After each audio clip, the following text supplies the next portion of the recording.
Tem livro novo na praça pela editora Estúdio Texto. É sempre um prazer estar falando de novas obras.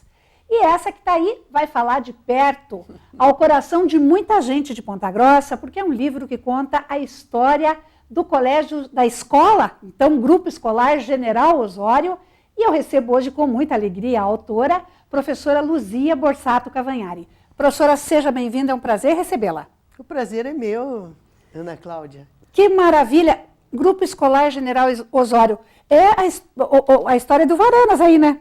Sim, eu conto um pouquinho, né, da história do Varanas, pegando assim o contexto dos anos pelo qual o Grupo General Osório foi construído. Então eu faço uma descrição do contexto da época, o que existia, inclusive nas imediações da escola, quando ela foi construída. E que devia ser pouquíssima coisa, né? Muito pouca coisa. Mas muito interessante também. E como é que surgiu a ideia dessa ambientação do General Osório? É uma ligação de coração aí. Sim, existe um laço afetivo muito grande, nosso, das ex-alunas, como sua mãe também foi, ex-aluna lá no Grupo Escolar General Osório, que marcou a vida desses alunos, de milhares de alunos, que por lá passaram, pela competência dos seus professores, dos diretores, e especialmente o caso da que eu coloco mais, aprofundo mais o trabalho aqui no livro, o trabalho da professora Elzira Correia de Sá, que foi diretora por 18 anos no grupo. Que maravilha! Eu tive a oportunidade de conhecer a professora Elzira como diretora do então Regente Anexo, quando eu fiz o ensino médio, ali, quando ela já estava se aposentando, ali no final da carreira, então, e como ela tinha sido professora da minha mãe, ela brincava que, por minha causa, ela estava sendo avó no magistério. Nos anos então, 60, isso, né? 70 já. Isso, e eu estudei nos anos 80 no Regente, ela estava se aposentando ali, mas ela ainda teve a oportunidade de ser diretora um ano. Sim. Ainda fui dirigida por ela na escola. Era uma pessoa de uma postura fantástica, né, professora? Fantástica. Uma postura ética, moral, uma liderança e um carisma muito grande que ela tinha, né? E uma liderança que era inata e, ao mesmo tempo, porque ela conquistava o grupo, né? Então, a gente sabe, assim, pela pesquisa que eu fiz e pelas conversas, né, e entrevistas que eu fiz com as ex-professoras e também depois foram diretoras, elas dizem que no início ela foi bastante rude, ela mesma dizia, né, que ela foi porque ela precisava colocar a escola do jeito dela e numa forma de organização, de disciplina, que precisava existir, né, e naquela época era assim, né, e ela já vinha de uma direção nas escolas em Teixeira Soares. Ela já tinha sido diretora em escola de Teixeira Soares. E nessa época, professora, aí nos anos 50, Ponta Grossa era muito menor e com muito menos escolas. Não tinha muitos grupos escolares na época, né? Aí é final dos anos 30, né? Que surge, mas da tua época ali, é nos anos 50. Quando eu estudei... Isso, 50, 60. Sim, quando eu estudei, eram apenas grupos escolares nos bairros, escolas isoladas que ainda existiam, e as escolas maiores particulares, o Regente Feijó, o Instituto de Educação, escola de aplicação, mas não muito mais do que isso. E aí, quando tinha lá nos anos 30, quando surgiu o Grupo Escolar General Osório, aí nem se fala, né? Aí eram pouquíssimas. Sim. Então, aí é que está, né?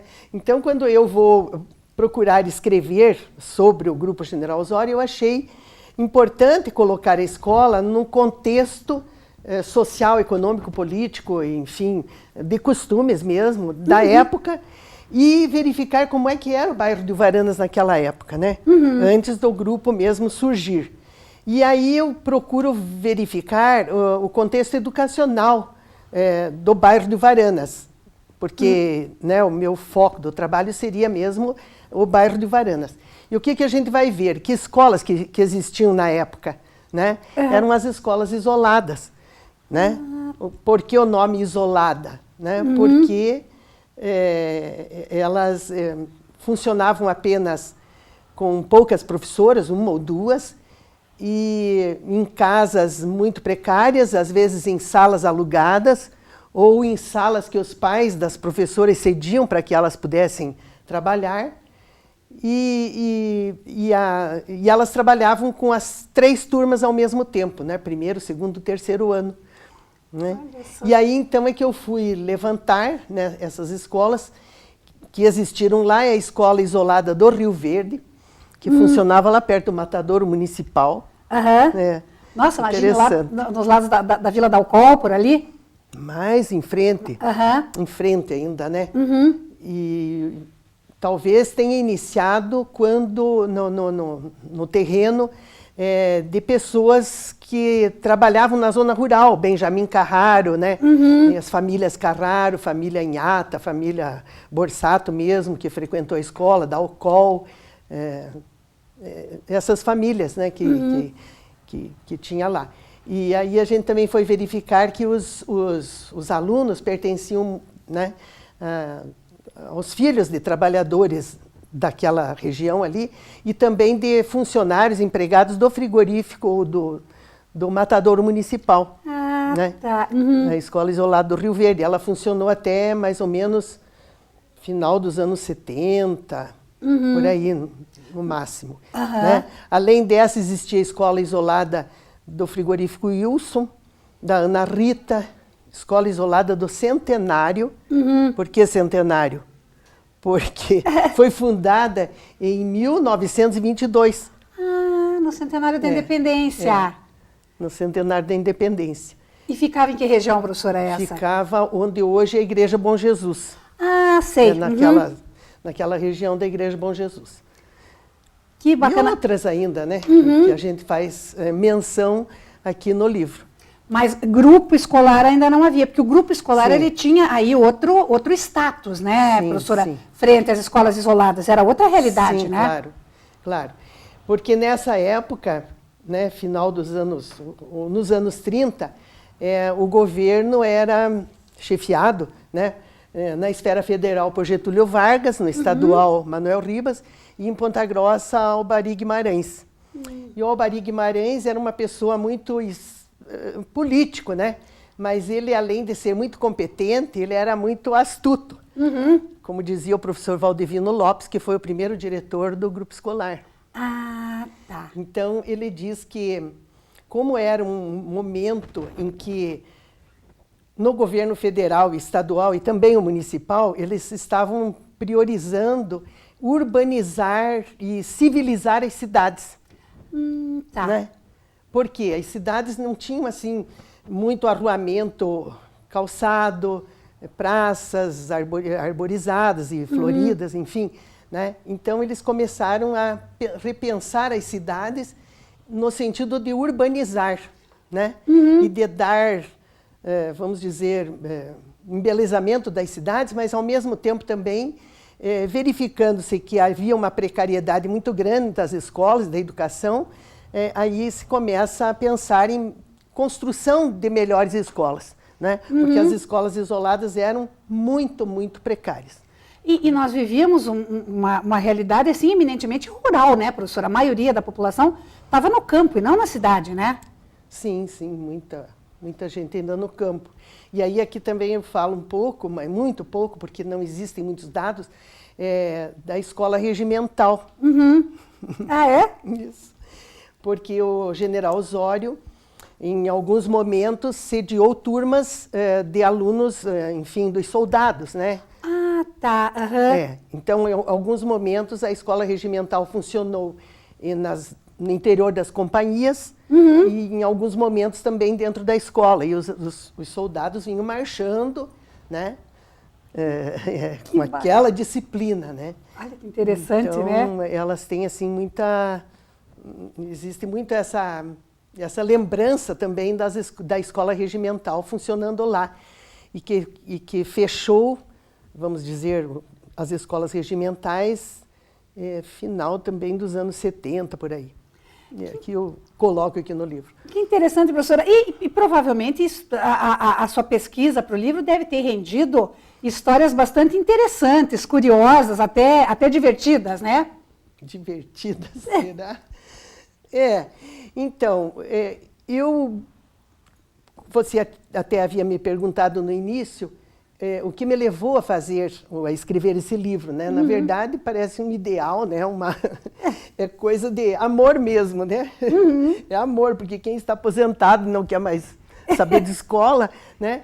Mas eu digo assim para as pessoas, que eu tinha como se fosse uma dívida comigo mesmo, uma dívida com as pessoas com quem eu conversei, com quem eu levantei dados, né, e que me cederam fotografias, né, e assim por diante.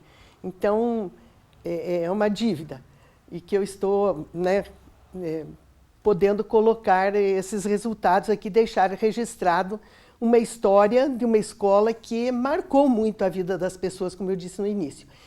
Mas eu queria dizer também que estava falando? Nós estávamos falando sobre histórias curiosas, sobre histórias interessantes que tenham surgido, né, professora? Pois é. Então, como eu... a feitura, ou a tessitura desse livro, né, ele vem muito por conta de que, né, e como ex-aluna, como ex-professora, como também supervisora da escola, lá em 1988, quando nós comemoramos e fizemos uma festa muito grande dos 50 anos da escola, e esse ano nós estamos fazendo os 80, quer dizer, fez o ano passado, mas na verdade a escola começou a funcionar em 39. Então, este ano está fazendo 80 anos, né? Então, na época, a minha irmã era diretora, Maria de Fátima Borsato, e nós fizemos uma comemoração assim digna da escola, né? Muito grande, com a presença de muitas autoridades, com a presença de quase todos os diretores, ex-diretores vivos. Olha que maravilha. As únicas falecidas eram a professora Emê Santos, que muitas pessoas conheceram, e a professora Lucy Coimbra Miller, que foi a primeira diretora do Grupo General Osório Noturno. Eram somente essas duas ex-diretoras que eram falecidas. Então, aí nós já tínhamos reunido algum acervo, alguns dados, né? Então, eu percebi que havia uma riqueza muito grande de material, vamos dizer, de conhecimentos, de experiências, mas também de fatos, de fotos, e que não podia ser perdido, né? Exatamente. Daí, como professora da universidade, no curso de pedagogia, e como supervisora também no General Osório, fazia as duas coisas, né? A teoria e a prática, né? Eu elaborei um projeto de extensão e que era unido também a um programa que o governo do estado fez na época, que era um dos projetos especiais. E havia carga horária destinada para as professoras. Então, eu tive duas professoras com carga horária, que aí nós elaboramos um projeto que se denominou Construindo e Reconstruindo a História.